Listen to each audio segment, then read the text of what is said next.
everyone can close their prayer books for a few minutes.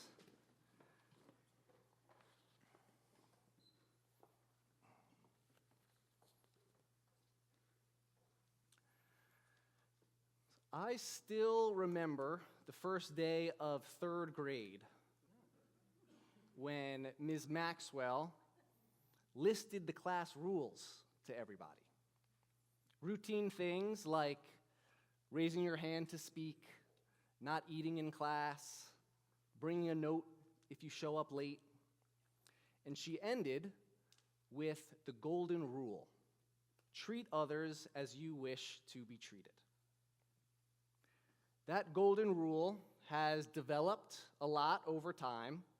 It's even developed into what's now called the platinum rule, wherein we are instructed to treat people how they wish to be treated. But in whichever form we know it, this rule originates in this week's Torah portion.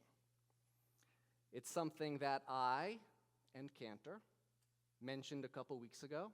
Remember that? Yeah? During these services. The verse that is considered to be the heart of the Torah. In some ways, the heart of Judaism. Ve'ahavta l'reacha kamocha. You shall love your neighbor as yourself. You'll notice, however, a key difference between this verse and what we've come to know as the Golden Rule. In the Torah, this foundational principle is about love. Not just treat your neighbor as you wish to be treated, but love your neighbor as you wish to be loved. Try to imagine what your world might look like with a little more love in it. But what exactly might this mean? To love our neighbors? Is love an action? Is love a feeling? Who are our neighbors? What about partners, spouses, children, family, those beyond our community? Let's start with this first word, ve'ahavta. You shall love.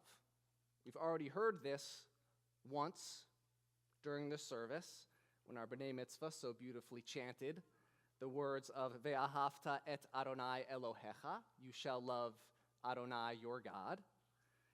And we hear it more throughout the Torah. You shall love your neighbor, you shall love God, you shall love the stranger, you shall love all of humanity. A rabbi named Shai Held argues in his new book, Judaism is About Love, that the most authentic way to walk in God's ways is to extend love to others, just as God extends love to us. And the truth is, at least in traditional Jewish texts, love is both an action and a feeling. The 12th century commentator Maimonides comments on loving our neighbors as ourselves two separate times. First, that ve'ahavta l'reacha kamocha means doing all the things you wish others would do for you. Love as an action. Elsewhere, Maimonides writes that loving our neighbors means having love and compassion for our neighbors and their lives. Anything that we wish for ourselves, we should also wish for them. Love as a feeling. And how about l'reacha? Who is our neighbor? In its context, with the preceding verses using different words to describe those within the Israelite community, it seems that neighbor in the Torah suggests a fellow Israelite.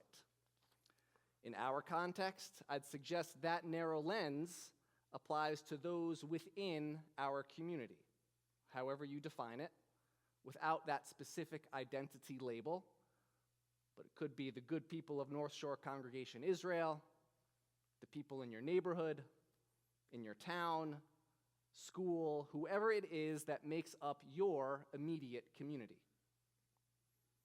Our neighbor is supposed to represent the closest ring of people to us beyond our families.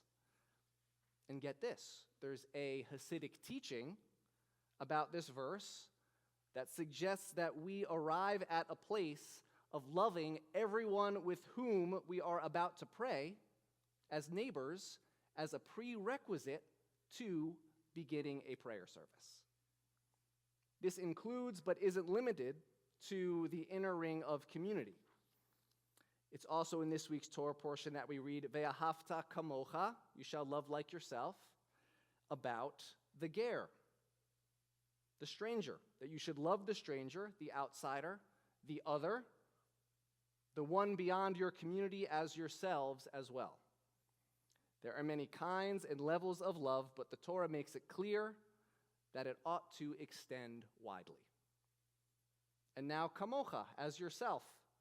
Commentators actually take issue with this part of loving our neighbors because they ask, is it even possible to love a neighbor as much as we love ourselves, in deed or in feeling? After all, there are any number of Jewish references that point out that we aren't even in a position to care for others before we can care for ourselves. I want to bring us back to Maimonides' comments, both about love as an action and love as a feeling, in that his reference point was the self. We should perform deeds of loving kindness for one another and want the best for each other because that is what we hope others will do for us. Loving others as ourselves is the vulnerable and honest acceptance that every single person is inherently valuable, just as we are. That's just one way that love is beautiful, that when we recognize the value, the dignity, the truth, the humanity in each person, we can also remind ourselves of our own. This can be tricky for empaths and caretakers, but ideally seeing and loving the wholeness of others lets us see and love ourselves wholly as well. Jewish tradition teaches that all human beings are beloved because we were created in the image of God. And loving our neighbors and beyond reminds us of that inherent truth. We love because we are loved. And there are so many ways to love, and the verses leading up to Ve'ahavta l'orecha kamocha are a fine place to start. We can love one another by leaving the corners of our field for those in need, which we do a form of here at NSCI in our Feed the Homeless and our Family Promise programs. We can love one another by letting go of grudges, being honest with one another. We can love one another by judging fairly and welcoming those from outside of the community. That's just in the Torah portion. That could also mean checking in on a fellow congregant or neighbor or friend. It could mean offering a ride to someone who might need it. It could mean volunteering with Hands of Chesed at NSCI, who follows this commandment by supporting those in our congregation going through hard times. It could be just listening to somebody closely, trying in earnest to see them in their fullness and wholeness as a person, or writing someone a note that you're thinking of them. I'll even go so far as gently inviting each of us to follow this commandment, to perform an act of love for a neighbor over the course of the next week, the next month, whenever it might be, from this list or another one, and see how it might impact us. I want you to notice also that the commandment to love our neighbors as ourselves doesn't specify what kind of neighbor we're instructed to love. A neighbor that agrees with you, a neighbor that you like, a neighbor who sees the world as you do, or not. It might not be easy, but that's precisely why the Torah commands us to do it. This all might not come as a surprise to you. The Golden Rule has, after all, made its way from the Torah to rabbinic literature, to the New Testament, to Ms. Maxwell's third grade classroom. But revisiting these words, Ve'ahavta l'orecha kamocha, love your neighbor as yourself, communicates an evergreen message that is always, always worth hearing. Love is an action, and love is a feeling. one that every single person is entitled to and commanded to give. Now imagine the love that we receive and the love that we give through these acts growing, increasing within and among us, radiating outward into our homes and neighborhoods, into our schools and towns. Imagine what that might be able to do for our world. I think quite a lot. Shabbat Shalom.